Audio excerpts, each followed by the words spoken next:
Assalamualaikum dan selamat malam kepada ahli panel kita dan juga penonton di rumah. Saya Muhammad Haikal akan menjadi moderator anda pada malam ini.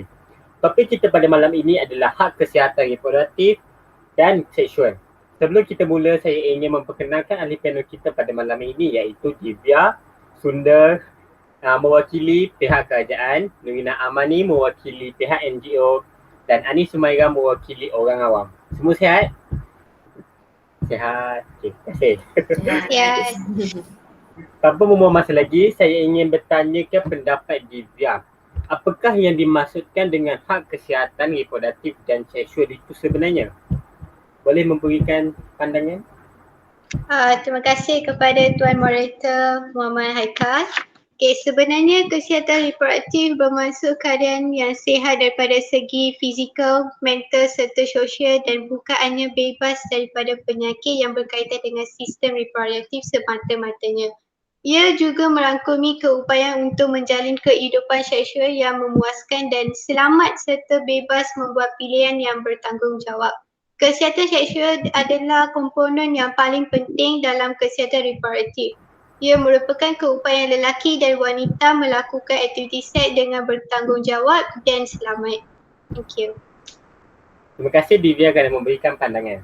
Seterusnya, wanita sering dikaitkan dengan kerja rumah dan tidak digalakkan untuk bekerja. Pada pandangan Anis dan juga Nurina, adakah perkara ini masih relevan pada masa ini? Anis? Pada pendapat saya, perkara ini masih lagi relevan pada masa kini kerana ada setengah masyarakat yang terikut-ikut dengan perspektif orang dahulu yang mengatakan bahawa golongan wanita seharusnya duduk di rumah dan tidak keluar bekerja di rumah untuk menguruskan rumah tangga, menguruskan anak-anak, menguruskan kerja rumah dan sebagainya. Okay, pada pandangan Nurina pula bagaimana? Sebagai wakil bukan kerajaan, saya rasa statement wanita tidak digalakkan bekerja itu adalah sangat tidak relevan lah pada masa kini sebab kan kos kehidupan sekarang yang semakin tinggi dan statistik ibu tunggal juga tinggi di Malaysia ya. Sebagai wanita sendiri, saya rasa kami mempunyai hak untuk bekerja dan menanggung kehidupan sendiri. Terdapat juga ramai pekerja wanita di Malaysia yang mempunyai kemahiran dan kebolehan mereka untuk memberi sumbangan kepada ekonomi negara. Itu dari pendapat saya. Terima kasih. Terima kasih kepada Anis dan juga Nurina. Semua orang sedia maklum bahawa Malaysia merupakan negara Commonwealth yang mempunyai berbilang kaum, bangsa dan agama. Pada pandangan Divya dan juga Nurina, adakah perkara ini menjadi cabaran kepada pihak kerajaan dan juga pihak NGO untuk menyebarkan maklumat berkenaan dengan hak kesihatan reproduktif dan seksual kepada rakyat Malaysia? Divya boleh memberikan pandangan terlebih dahulu? Daripada perspektif saya, perkara ini memang menjadi cabaran kepada pihak kerajaan untuk menyebarkan maklumat berkenaan dengan hak kesihatan reproduktif dan seksual kepada rakyat Malaysia. Pembangunan dan perancangan kesihatan ekonomi dan pendidikan yang strategik telah meningkatkan kualiti kehidupan masyarakat Malaysia seterusnya mewujudkan kesejahteraan kesihatan. Hasil perancangan yang rapi daripada kerajaan petunjuk kesihatan di negara ini telah memperlihatkan perubahan yang lebih baik. Pertubuhan Kesihatan Sedunia meyakini bahawa Malaysia ini mempunyai rangkaian sistem perkhidmatan antara yang terbaik di rantau ini. Kesihatan reproduktif ditampilkan sebagai satu keadaan fizikal dan mental yang lengkap serta kesejahteraan sosial.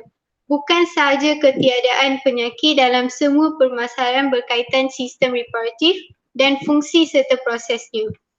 Walaupun pendidikan di negara ini menunjukkan perkembangan yang begitu positif mengenai pencapaian wanita, namun masih terdapat jurang terhadap kesihatan yang agak ketara di antara wanita di bandar dan luar bandar.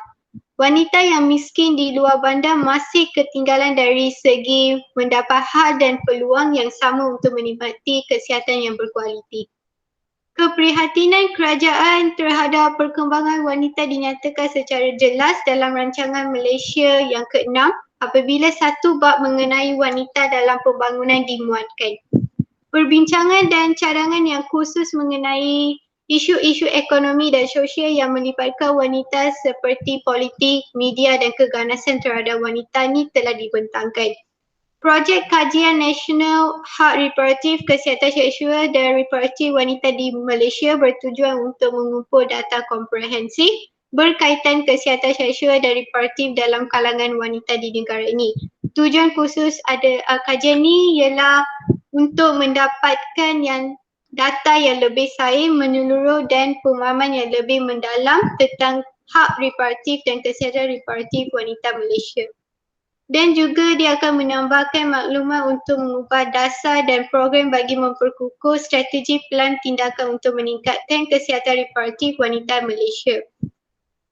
Tambah lagi, mendapatkan reaksi dan pandangan responden terhadap kemudahan berkaitan hak reproduktif dan kesihatan reproduktif seperti kemudahan kesihatan, perundangan, kaunseling dan sebagainya. Mengenal pasti pelbagai faktor struktur seperti budaya, sosial, ekonomi dan politik yang mempengaruhi hak reproduktif wanita dan kesihatan reproduktif wanita. Sejak beberapa dekad yang lalu, Pertubuhan Bangsa-Bangsa Bersatu iaitu PBB telah memberikan perhatian kepada hak dan isu-isu kesihatan wanita seperti Dana Pembangunan untuk Wanita PBB iaitu UNIFEM, Konvensyen menghapuskan diskriminasi terhadap wanita iaitu CEDAW, Persidangan 5 tahun wanita sedunia dan deklarasi PBB menghapuskan keganasan terhadap wanita. Kajian reproduktif ni merangkumi skop yang luas berkaitan dengan kehamilan, kelahiran, kontraseptif, perguguran, pembuangan kandungan, kitaran haid, menopause, jangkitan hubungan seks, jangkitan saluran reproduktif, seksualiti dan keganasan.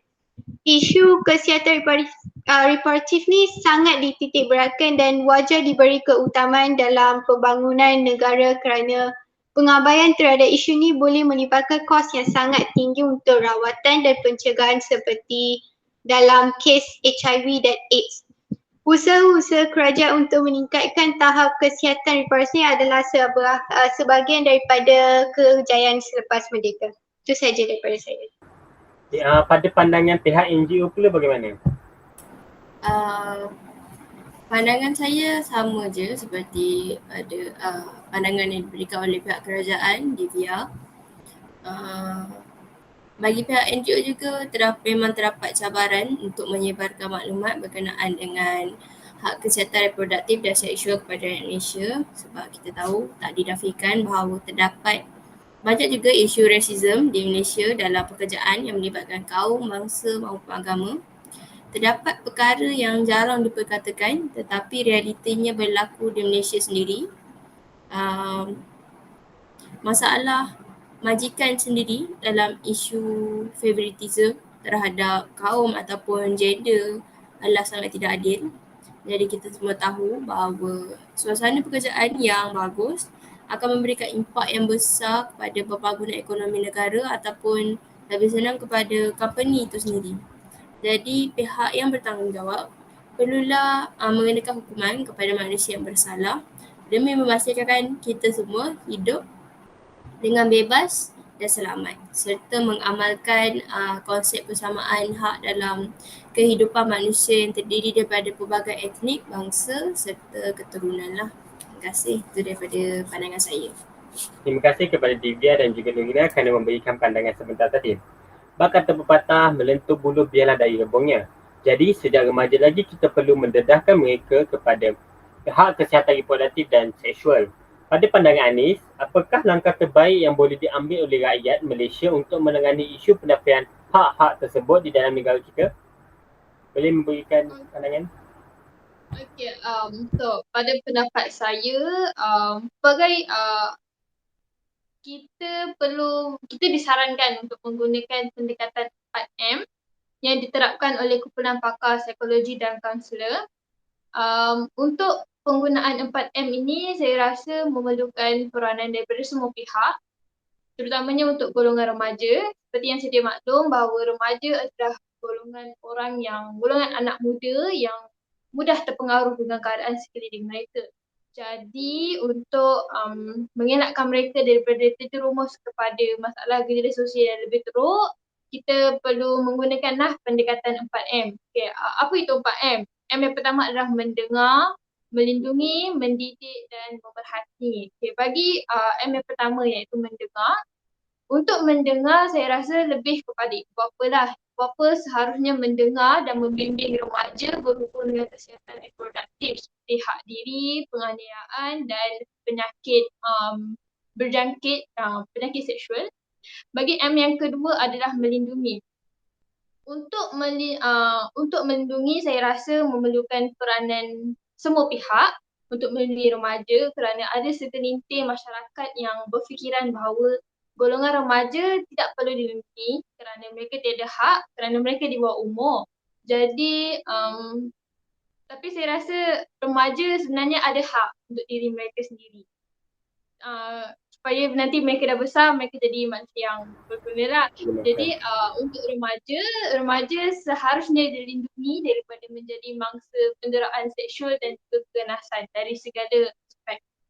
Untuk M yang ketiga adalah mendidik. Bagi mendidik saya rasa lebih kepada ibu bapa dan juga guru di sekolah lah.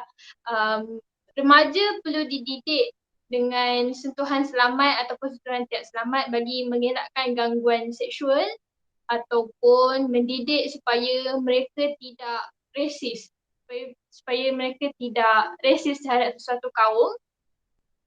Dan M yang keempat adalah memerhati. Untuk memerhati saya rasa remaja itu sendiri dan juga masyarakat di sekeliling perlulah memerhati tingkah laku remaja bagi membendung masalah gejala sosial seperti merepit, terjebak dengan penyalahgunaan dada dan sebagainya lah.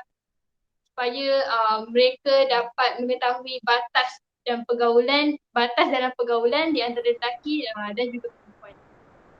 Okay, apakah pula langkah yang diambil oleh pihak kerajaan bagi melindungi bayi yang tidak berdosa dibuang di merata-rata tempat? Divya boleh berikan pandangan? Okey, dalam usaha melindungi bayi yang tidak berdosa, beberapa pusat perlindungan serta khidmat kaunseling telah disediakan. Antaranya adalah Raudatul Sakinah, Rumah Perlindungan Remaja, Pusat Kebajikan Masyarakat. Pusat perlindungan ni bukan bermakna kerajaan mengalahkan penganiayaan golongan remaja, tetapi lebih kepada merawat remaja berkenan di samping membendung masalah sosial. Terima kasih kepada Anis dan juga Divya kerana memberikan pandangan sebentar tadi. Sebagai penutup, saya ingin ketiga-tiga ahli panel kita memberikan kesimpulan mengenai topik kita pada hari ini. Divya boleh mulakan terlebih dahulu. Secara ringkasnya, kesihatan reproduktif adalah satu topik yang meliputi sebahagian besar populasi kita tanpa mengenal usia, jantina maupun budaya dan agama. Justru pentingnya untuk ambil cakna tentang keadaan berkaitan kesihatan seksual agar kita tahu melindungi diri dan juga bagaimana untuk mendapatkan bantuan serta rawatan sekiranya perlu. Itu sahaja daripada saya. Thank you. Seterusnya daripada Nurina. Daripada saya, contoh situasi jikalau negara Malaysia sendiri tidak dapat menjaga hak kesamaan gender atau terdapat masalah penyiasaan serta kebebasan yang tidak dapat diambil tindakan, ia mestilah akan menjejaskan imej negara Malaysia. Jadi dengan itu sangatlah penting untuk kita semua mengetahui hak kesihatan reproduktif dan seksual bagi mempertahankan diri sendiri dan bagi keamanan negara lah. Itu dari saya. Anis pula. Okey, bagi saya sebagai untuk golongan remaja lah, sebagai generasi yang akan datang yang akan memajukan negara pada masa akan datang, mereka perlulah didedahkan dengan isu penafian hak kesihatan reproduktif dan seksual bagi melahirkan masyarakat dan juga generasi yang lebih berkualiti, yang lebih berkualiti untuk memajukan negara di masa yang akan datang. Betul-betul. Kesimpulannya, hak kesihatan reproduktif dan seksual penting untuk semua orang tidak kira umur. Hal ini supaya maruah diri dan keluarga dapat dipelihara dalam jangka masa yang panjang. sekaligus menurunkan kadar penyakit seksual di dalam negara kita. Saya rasa sampai situ sahaja forum kita pada malam ini. Pada kesempatan ini saya ingin mengingatkan kepada semua agar sentiasa mengikut SOP yang telah ditetapkan oleh kerajaan. Saya harap info yang dikongsikan sebentar tadi dapat dimanfaatkan. Dan saya ingin mengucapkan ribuan terima kasih kepada ketiga-tiga ahli panel kita kerana sudi memberikan pandangan dan sudi meluangkan masa bersama-sama kita pada malam ini. Terima kasih semua.